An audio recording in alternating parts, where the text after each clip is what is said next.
we started with do something about injustice, and we were back in the building. Woo! That was a party. When we're all back here. Talking about injustice and doing something. That God is with us, even when we're experiencing injustice and even as we're facing and trying to work against injustice. That was a tough subject, right? You guys learned about injustices in your small group. Remember that? So that was like getting closer to the present. Then we moved into No Matter What. And this was an important series because that was about Easter. And Easter reminds us of three things: that we're forgiven, that we're important, and that we're loved, no matter what. Forgiven, important, and loved, no matter what. And then the last 2 weeks we've been talking about serving, this movement series.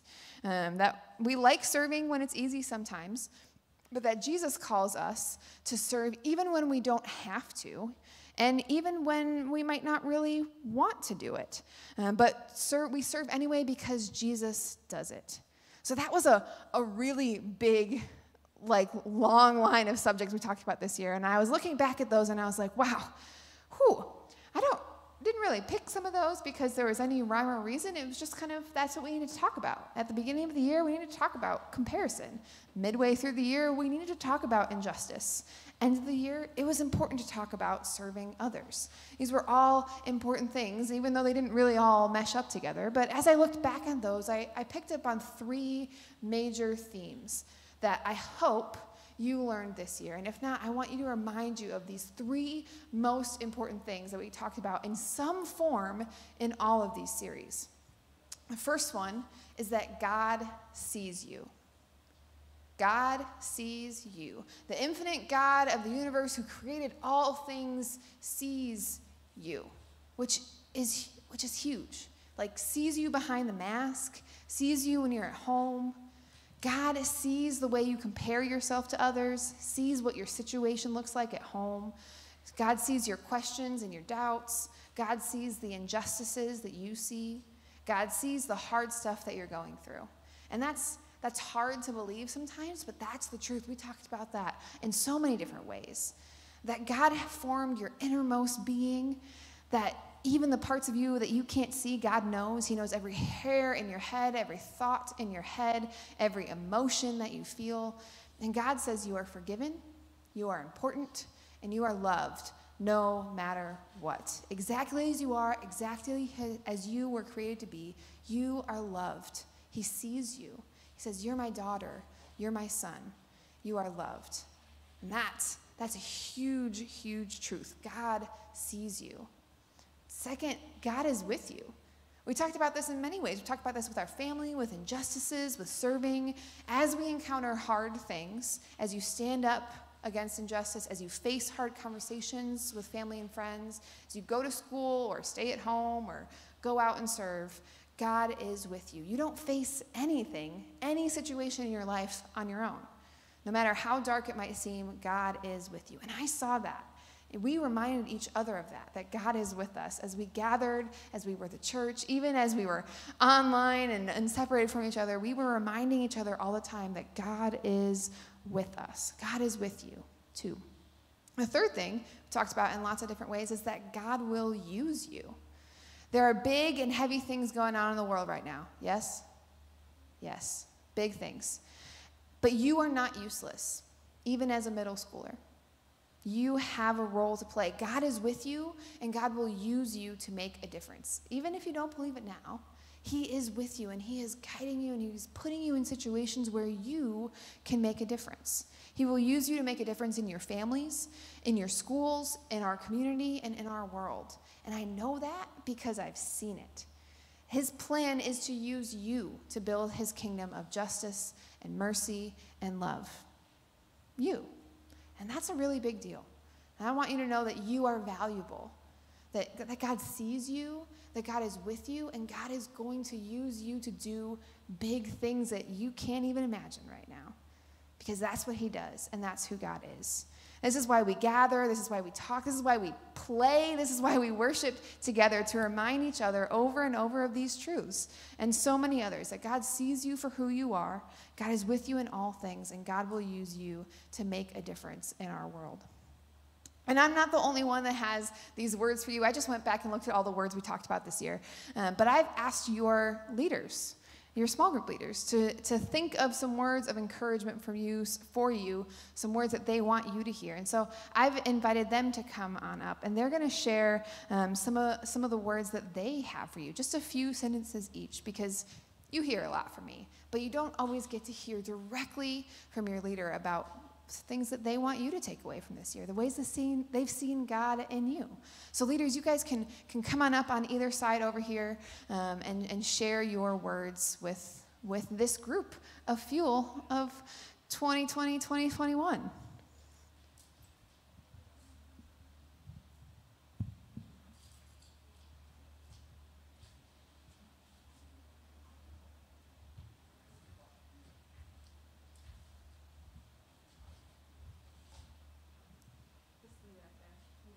Can you hear me? Oh, that's so nice.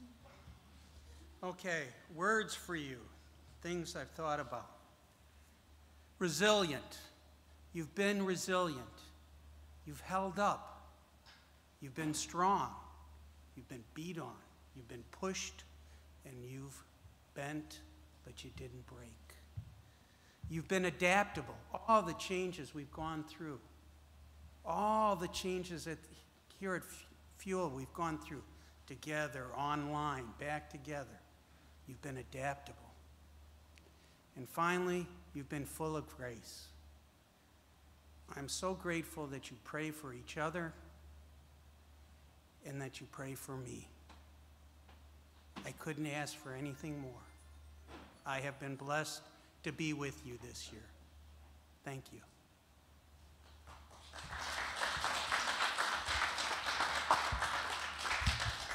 When I reflected on our group, what came to my mind is sharing and courage.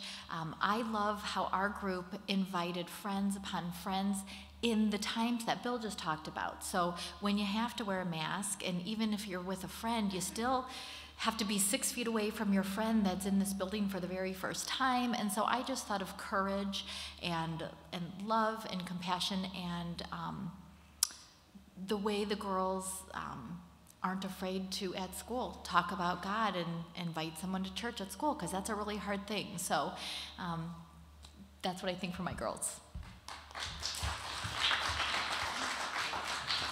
Okay, so I actually led the 8th grade girls, and just from starting with them and talking to them, at the beginning they were really shy, not outgoing. I would answer a question. We would go through all the questions and only one person would answer. But now we got to a point where we all know each other that well, and we talk about random things sometimes, but we still talk about questions, but everyone talks. And honestly, I'm just gonna be really sad that I can't just go through high school with them, because I know they're a little scared and it's like making me a little sad, but I just wish that they would have the courage to stick with things. And even when things get hard, for them to just keep on going, because I know how hard it is to give up, but they should never.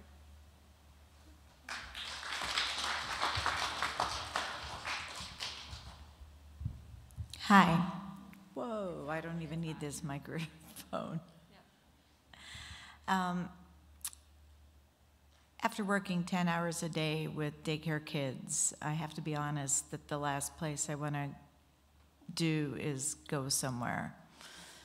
If it wasn't for my 6th grade girls, I have to tell you, I'd be on the phone making up excuses all the time.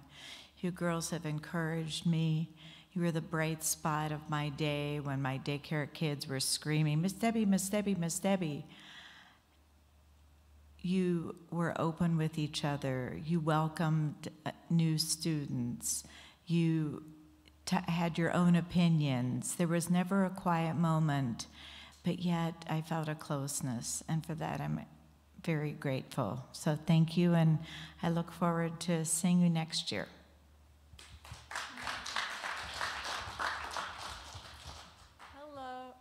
Hello, I'm so grateful to have this opportunity to lead Fuel this year, and I'm so blessed to have the opportunity.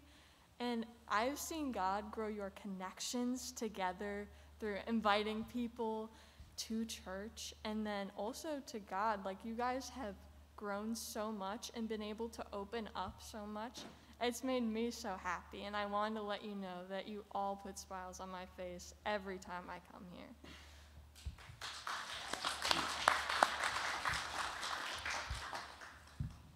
To my wonderful 6th grade boys, you guys are so well behaved all year. It's just wonderful. No, but in all seriousness,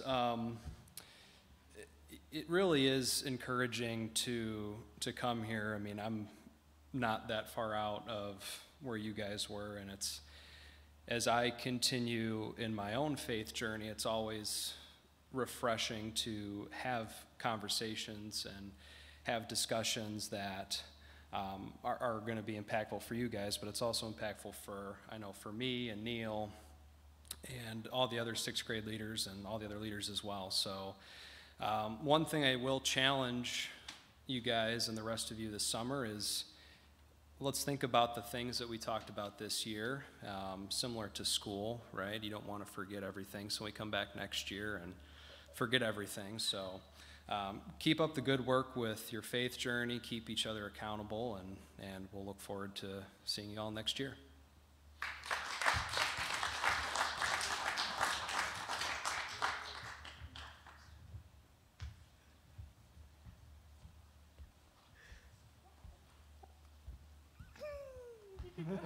Okay. All right. So what I want to just say to my 6th grade boys is that, and everyone, is that the faith and the drive that you guys had to go through this roller coaster of COVID and everything is just astounding. Because, like, seeing you guys come and be able to just open up, I know personally I would never be able to do half the stuff that you guys do every day and every week that you guys come here. And opening up and sharing and at least being able to listen and see what's going on. So again, just kind of springboarding off Jason, just kind of keep that going. Don't lose it. Like, it's an amazing, amazing thing, and you guys have so much, like Elizabeth said, so much more to look forward to. And I thank you guys for that.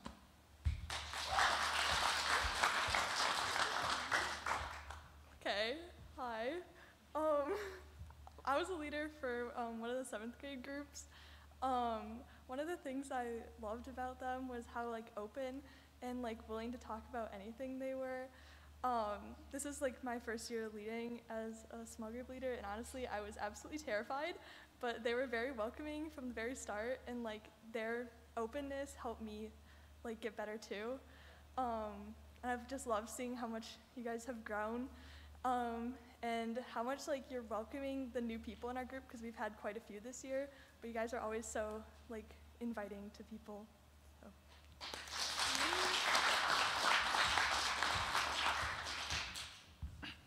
For these 6th grade boys, I really enjoyed their energy they brought to our group, for it being from 7 to 8:30 at night. It's a lot of school days that I just felt exhausted, but the energy they brought to the group was amazing, and how they were always open and had, like, questions that weren't always on topic, but we got to the topic points, and their questions just were good. Because I remember, like, middle school was hard, but I appreciate those questions.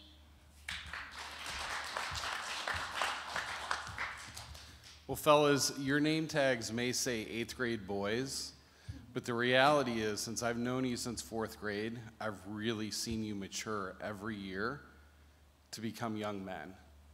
I'm really proud of that. And my name tag and Tyler's name tags may say leader or teacher, but the reality is, every week we left having learned just as much from you guys as maybe we taught you. So thank you for that. I'm really looking forward to the next 4 years with you guys, and I want you to know how proud I am of you.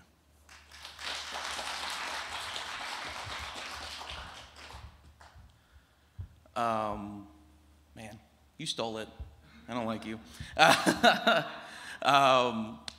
8th grade boys, the 2 years that I've been your small group leader have been fantastic. Just like Tom had said, every week I felt like I was learning something from you guys, and I was hoping that you guys were picking up something from me. I wanted every week to be a good role model, a good mentor, but through the entire time, I felt like I was the one that was learning and that I was the one that was getting something out of it. So I hope that you guys liked being around me, because I'm looking forward to the next 4 years as well. And more dodgeball, because Zachary needs it.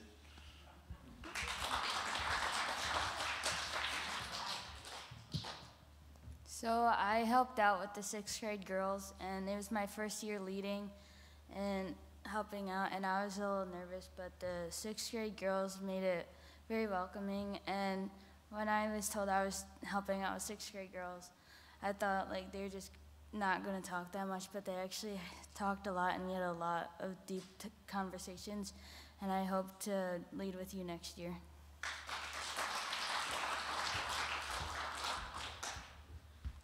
I want to thank those of you that were in the band this year. We had an awesome, awesome year of worshiping God together. One of the things that we lost this year, unfortunately, due to this new setup is back in the day, the band used to practice around like 5 o'clock, and then we would eat dinner together. And that was always one of my favorite parts, because we got to bond and grow closer as a group. And I was worried going into this year that we were going to lose that. We weren't going to be able to connect with each other because we weren't sitting down at the end of rehearsal and chatting and eating together.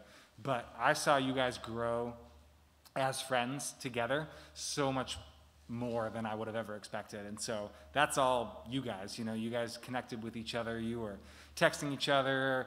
There were some singers that would text each other and plan what they were going to wear and coordinate outfits and things like that. And it was just really cool to see you guys bond in ways that I think the band hasn't before. And obviously you guys grew as musicians. That can be seen. You know, you guys saw that. It was really great. But more importantly, you guys grew as leaders of worship. There was one week where I asked for one of the people in the band to volunteer to pray. And instead of normally where it's like crickets, they all jumped in and volunteered at the same time. And then, oh, no, you can do it. Oh, no, you can do it. Like they kind of like had a little moment where it was like they all wanted to pray and they had to decide who was going to do it. And that was something I had never seen before. So for those that are in the band, thanks for an awesome year. And let's do it again next year.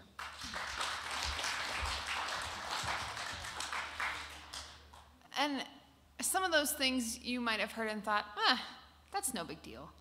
But in a world that has been disconnected this year, in a world that's been divided this year, in a world that has been facing really hard and heavy things, I hope that you heard from all of these adults that you were a light. This year you were a light, that God used you in the lives of them.